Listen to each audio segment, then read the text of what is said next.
যেটো মানে এই কেছত 12 member of accused already arrest হয়েছে যেটো তে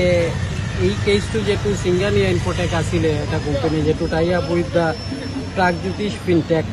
যেটো আছে এইটোৰ লগত টাই আপ এই কেছত পুলিচে এৰেষ্ট কৰিছে এই কেছৰ যেটো প্ৰাইম একিউজড আছিলে প্ৰাইম একিউজড আপোনাৰ হিমন্ত কুমাৰ গগৈ তেওঁ ৰেচিডেন্স অফ ডিব্ৰুগড় এই কেছত পুলিচে মানে শৌন এৰেষ্ট বিচাৰিছে এই কেছত কৰিমগঞ্জ PS কেছত পুলিচে হিমন্ত গগৈক এৰেষ্ট কৰি আনিছিলে গুৱাহাটীৰ পৰা তাৰপিছত he was also' wanted in the Silchar PS case তো শিলচৰ PSে তাক লৈ গৈছিলে এই সেন্ট্ৰেল জেলৰ পৰা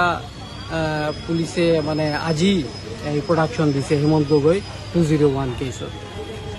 কি হল আজি প্ৰডাকশ্যন শৌন এৰেষ্ট দেওয়াৰ পিছত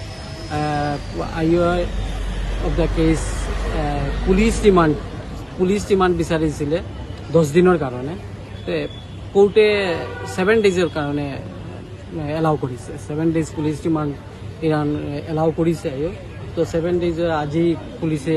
এলাউ কৰাৰ পিছত এতিয়া লৈ গ'লে হিমন্ত গগৈ তাক সোধপোছ কৰিব কি আছে কাৰণ এতিয়াতো অল আছামৰ সব ডিষ্ট্ৰিক্টত কেছ হৈছে তেওঁটো মেইন পাৰ্চন তো কি আছে কানেক্টিং সববিলাক মানে 7 ডেজত মানে